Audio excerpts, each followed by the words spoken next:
Bismillahirrahmanirrahim. Assalamualaikum warahmatullahi wabarakatuh. Alhamdulillahirabbil alamin wal akibatu lil muttaqin wala udwana illa 'alal zalimin. Wassalatu wassalamu ala syamsil mursalin wal qamarin nabiyyin wa sidratul muntahal arifin sayyidina Muhammadin al-hadi ila siratul mustaqim wa ala alihi wa ashabihi wa man tabi'ahu bi ihsanin ila yaumiddin. Allahumma shalli ala sayyidina Muhammadin wa ala alihi wa ashabihi ajma'in, amma ba'du. Ilahi anta maksudi ridhaka matlubi atini mahabbataka wa ma'rifatak. Ashabul fadilah ahli silsilah thariqah qadiriyah naqsyabandiyah pesantren Surjalaya wabil khusus syekhuna wa mursyiduna murabbi arwahina hadratus syekh Maulana Muhyiddin Muhammad Abdul Ghafur Rasul radhiyallahu wa qaddasallahu sirah. Al-Fatihah. A'udzubillahi minasyaitonir rajim. Ya na'budu wa ya nasta'inu siratal mustaqim siratal ladzina an'amta 'alaihim ghairil maghdubi 'alaihim waladdallin. Hadul mukarramin, para wakil talqin, para mubalik, ikhwan dan akhwat thariqah qadiriyah naqsyabandiyah, para pesantren Surjalaya rahimakumullahu jami'an. Alhamdulillah kita masih dibisahkan kembali oleh Guru Agung untuk berkumpul di majelis yang mulia ini, yakni majelis manakiban. Mudah-mudahan dengan hadirnya kita di majelis ini dapat membawakan keberkahan kepada kita semua. Dan siapapun yang ikut terlibat dalam pelaksanaan manakib online ini, Allah berkahi semuanya selamanya. Barakati, barakallahu hormati syekhuna wa mursyiduna murabbi arwahina semua matluga syekh pada sallallahu. Fatihah. Alhamdulillahirabbil alamin arrahmanirrahim. Ya na'budu wa ya nasta'inu siratal mustaqim siratal ladzina an'amta 'alaihim ghairil maghdubi 'alaihim waladdallin. Amin. Baik ikhwan akhwat yang dimuliakan Allah Subhanahu wa taala, kita akan membahas tentang 5 nasihat pangarsa Guru Agung Abaos kepada pembantu khususnya Pak Jagat di suatu pagi Selasa 7 Maret 2017 dalam bahasa Sunda. Ya, langsung saja. Yang pertama, sabda pangarsa Abah, kahiji ulah sok hayang batur asika urang, bisi eueuh tugas urang asika batur. Pertama, jangan suka kepengen orang lain itu sayang kepada kita. Khawatir tidak ada tugas kita sayang atau menyayangi orang lain. Yang kedua, ulah sok hayang diajenan ku batur. Bisi eueuh tugas urang ngajenan ka batur. Kedua, jangan suka kepengen dilayani orang lain. Khawatir tidak ada tugas kita melayani orang lain. Katilu, ulah sok hayang dipikolot ku batur. Bisi eueuh tugas orang mikolot ka batur. Ketiga, jangan suka kepengen ditua-tuakan. Ya, khawatir tidak ada tugas kita menuakan orang lain. Kaopat, ulah sok hayang batur bager ka urang. Bisi eueuh tugas orang bager ka batur. Keempat, jangan suka kepengen orang lain berbuat baik kepada kita. Khawatir tidak ada tugas kita berbuat baik kepada kita. Kelima, ulah sok hayang batur ngarti ka orang. Bisi eueuh tugas orang ngarti ka batur. Kelima, jangan suka kepengen orang lain mengerti kita. Khawatir tidak ada tugas kita mengerti orang lain. Nah, ini sebenarnya kalau kita pengamalannya ini bisa dibilang sulit. Mengapa? Bukan sulit ya, lumayan berat. Mengapa berat? Karena di sini kita bertempur dengan medan ego gitu. Kalau ego itu kan kalau oleh Kiai Daniel kemarin dijelaskan bahwa ego itu cenderung ingin lebih dominan daripada orang lain. Ingin diperhatikan, ingin disayangi. Itu tuh ego itu seperti itu. Pak Sahabat mengatakan, jangan suka kepengen orang lain sayang kepada kita. Ya, jadi kita kan kadang karena ego kita tuh pengen tuh kita disayangi oleh orang lain gitu. Pak Sahabat bilang jangan, karena kita berharap kepada orang lain, itu jangan. Makanya khawatir tidak ada tugas kita sayang atau menyayangi orang lain. secara garis besar kelima nasihat ini sebenarnya adalah Pangersa Abah mendorong kita untuk menjadi pemberi bukan penerima. Menjadi orang yang memberi perbuatan baik, yang melakukan perbuatan baik, yang berkontribusi untuk melakukan perbuatan baik, bukan menjadi orang yang hanya menerima perbuatan baik. Pangersa Abah mengajarkan kita menjadi mental pemberi, bukan mental penerima, apalagi mental meminta. Itu ajaran kita. Ini Pangersa Abah pernah menyampaikan seperti ini. Dikisahkan dulu di Suryalaya, ada seorang profesor yang datang mengisi kuliah umum di Institut Agama Islam Latifah Mubarakiyah Suryalaya, bernama Profesor Dr. Harun Nasution. Ketika beliau mengisi kuliah umum, setelah selesai, karena Pangersa Abah Anom, prinsip Pangersa Abah Anom itu adalah sebagaimana yang telah disabdakan Guru Agung kita adalah ta'zimul ilmi wa ahlihi, mengagungkan ilmu dan ahlinya. Dan bentuk dari pengagungan ilmu dan menghargai ilmu itu, Pangersa Abah Anom pun akhirnya memberikan amplop yang tebal kepada Profesor Harun Nasution saat itu. Pangersa Abah Anom ngasih. Apa kata Profesor? Profesor itu menolak hadiah dari Abah Anom. Ditolak dengan kata, oh tidak usah Abah, saya sudah ikhlas. Itu. Pangersa Abah Anom spontan.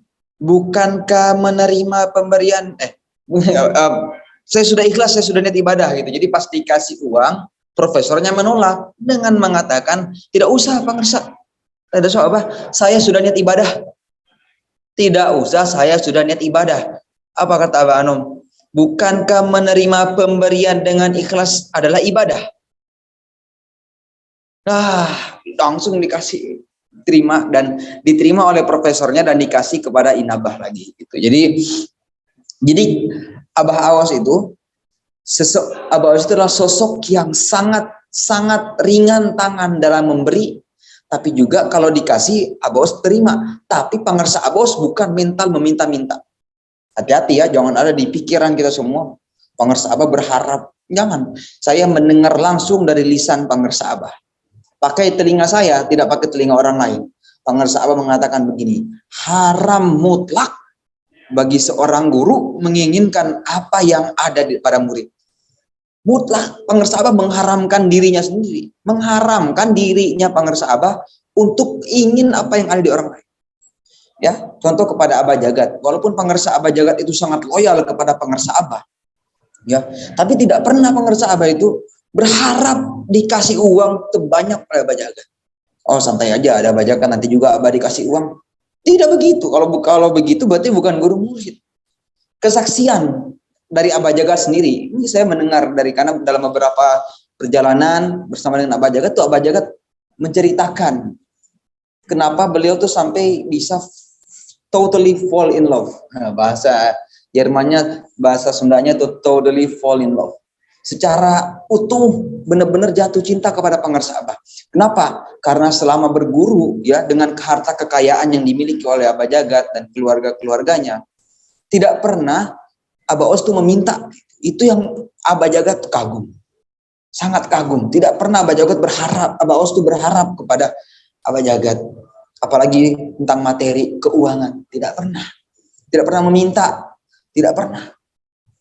Pangersa Abah tuh sangat mendidik murid-muridnya agar tidak menjadi mental proposal.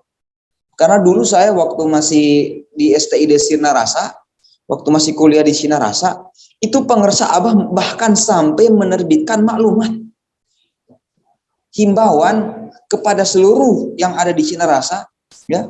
Kalau ada yang membuat proposal, kata Pangersa Abah begitu, ya, diedarkan tuh, bikin proposal mengatasnamakan Sinarasa, minta uang, Abah tidak tanggung jawab dua alam.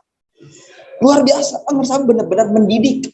Dan memang mental seorang muslim itu harus seperti itu, ya, harus menjadi mental pemberi, bukan mental penerima.